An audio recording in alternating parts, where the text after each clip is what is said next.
India Pakistan যুদ্ধ কি আসলে আর বলা যায়? কারণ ইন্ডিয়া পাকিস্তান ম্যাচটা এখন আমরা মাঠের বাইরেই হাইপটা তুলি, মাঠের বাইরেই লড়াইটা নিয়ে উত্তেজনা অনেক কিছু নিয়ে কথা বলি, মাঠের বাইরের বিষয়গুলোই বেশি সামনে আসে, হাত না মেলানো বা আপনার পাইক্রফ বা ম্যাচ রেফারি এই জিনিসগুলোই বেশি আসছে।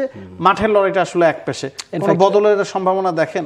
প্রি ম্যাচ কনফারেন্সও পাকিস্তান যায়নি, একটা রেশারেশির আভাস পাওয়া যাচ্ছে, যেমনটা ভূরাজনৈতিক প্রেক্ষাপটে আছে সেটা ক্রিকেট মাঠেও অনেক বেশি ভিভিডলি রিপ্রেজেন্টেড। ইতোপূর্বে আমরা দেখেছি যে বাবর আজম, বিরাট কোহলি তাদের মধ্যে সম্প্রীতি কিন্তু ঠিকঠাকই ছিল, যতই যুদ্ধ বিগ্রহ থাকুক না কেন।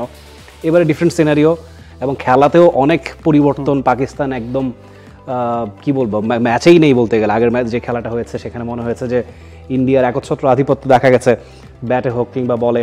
সেখান থেকে নিশ্চয়ই বেরোতে চাইবে, পরিবর্তন একটা এক্সপেক্টেড। এখন পাকিস্তান হয়তো বা তেতে থাকবে যে আসলে এই যে হ্যান্ডশেক না করা, they are waiting for the Indian players.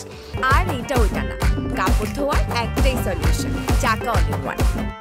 তো ডেফিনেটলি এটা হয়তো বা তাদেরকে বাড়তি রসদ যোগাতে পারে, কিন্তু টিমের স্ট্রেংথ সামর্থ্য বিবেচনায় তো অবশ্যই ইন্ডিয়া ফার অ্যাহেড আসলে পাকিস্তান। এবং এবারের এশিয়া কাপে নিয়ে দ্বিতীয়বারের মতো পাকিস্তান প্রেস কনফারেন্স বয়কট করেছে।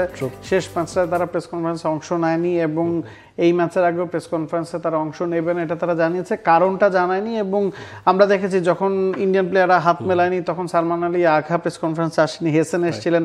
তো সেই ম্যাচে আসলো, এখন কিন্তু একেবারেই অফ থাকছেন, পাকিস্তানের কেউই প্রেস কনফারেন্সে অংশ নিচ্ছে না। সেটা মাঠের বাইরে উত্তেজনাকে আরও একটু রং চড়াচ্ছে, তবে মাঠের লড়াইটা আসলে জমছে না। এখন মাঠের বাইরে ভারত যতই দাদাগিরি করুক না কেন, পাকিস্তানকে জবাবটা আসলে মাঠে দিতে হবে। মাঠের বাইরে কূটনীতিক লড়াইয়ে এই ভারতের সাথে পাকিস্তানের পেরে ওঠার সম্ভাবনা কম। এখন গেল ম্যাচটাতেও পাকিস্তান একেবারেই লড়াই জমাতে পারেনি। তারা কোনো রকমে আরব আমিরাতের সাথে জিতে সুপার 4 নিশ্চিত করেছে। এখন দলেও আসলে খুব বেশি অপশন নাই। তাদের সম্ভাব্য একাদশের দিকে যদি তাকান, একটাই প্রশ্ন আপনি খুঁজতে পারেন যে একজন এক্সট্রা ব্যাটার তারা খেলাবেন নাকি হারিস রৌফ, শাহিন শাহ আফ্রিদির সাথে 3 স্পিনার তারা খেলাবে। ব্যাটিং অর্ডারটা মোটামুটি সেটেল। শাহেজাদা ফারহান, সাইম আয়ুব, ফাখর জামান, হারিস, সালমান আলী, হাসান নওয়াজ 6 জন থাকছেন। মোহাম্মদ নওয়াজ সাথে খেলবেন না খুরদিল শাহকে তারা একাদশে রেখে একজন বোলার বাদ দিবে, সেটা একটা বড় প্রশ্ন। তবে ভারতের বিপক্ষে মনে হয় না যে একজন কম বোলার নিয়ে তারা খেলতে চাইবে। সেক্ষেত্রে সুফিয়ান মুকিম, আবরার আহমেদ, হারিস রৌফ, শাহিন আফ্রিদির সাথে নওয়াজকেও তাদের প্রয়োজন হবে। এখন যদি আপনি একজন এক্সট্রা ব্যাটাল খেলান, খুরদিল শাহর জায়গাটা যদি আপনি ধরে রাখতে চান, সেক্ষেত্রে সুফিয়ান মুকিমকে আপনার ড্রপ করতে হবে, অথবা ফাহিম আশরাফকে খেলাতে হলে, ব্যাটিং ডেপথ বাড়াতে হলে আপনাকে হারিস রৌফকে কনসিডার করতে হবে। তো ওই জায়গায় খুব বেশি বদলের সম্ভাবনা কি দেখেন কিনা? খুব বেশি বদলের সম্ভাবনা নেই। আর মোহাম্মদ নওয়াজ একেবারেই যে ব্যাটিং পারেন না সেটাও না। এর আগে ট্রাই নেশন সিরিজে তিনি একটা ম্যাচে ভালো ব্যাটিং করেছিলেন, যদিও খুশদিল শাহ হয়তো বা ব্যাটিংয়ে তার চেয়ে অনেক বেশি স্ট্রং। এবং আমার কাছে মনে হয় ইন্ডিয়া পাকিস্তান খেলা আসলে যত যাই হোক, যতই প্রিভিয়াস লড়াইটা যতই নিষ্প্রাণ হোক না কেন, একটা আলাদা এক্সাইটমেন্ট কাজ করে দুই দেশে তো বটেই, এবং সারা ক্রিকেট বিশ্বই আসলে মুখিয়ে থাকে ইন্ডিয়া পাকিস্তান ম্যাচের জন্য, এবং বছরে খুব বেশি সেই সুযোগটা আসেও না আসলে। এবং আপনারা দর্শক পাকিস্তানের একাদশ দেখছিলেন, ভারতের একাদশের দিকে যদি তাকান সেক্ষেত্রেই বুঝবেন যে কেন আমরা একপাশে লড়াই বলছি, কেন মাঠে জমছে না। কারণ ইন্ডিয়ান দলটার দুর্বলতা আপনি খুঁজে পাবেন। অভিষেক শর্মা, শুভমান গিল, সঞ্জু স্যামসন, সূর্যা কুমার, তিলক ভার্মা, শুভম দুবে, হার্দিক পান্ডিয়া, অক্ষর প্যাটেল, মানে 8 জন ব্যাটসম্যানকে তারা মাঠে পাচ্ছে। তার মধ্যে আপনি খেয়াল করুন, শিবম দুবে, হার্দিক পান্ডিয়া, অক্ষর প্যাটেল 3 জনই ব্যাটিংয়ের সাথে বোলিংটাও করতে পারেন।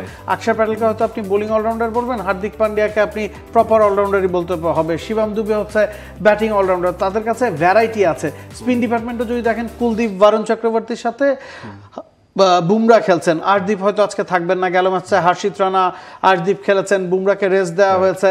তো সব মিলিয়ে বুমরার সাথে হার্দিক পান্ডিয়া আছেন। পেস ডিপার্টমেন্টে 3 জন প্রপার স্পিনার আছে, এক্সট্রা পেস বোলিং অপশন প্রয়োজন পড়লে দুবে আছেন।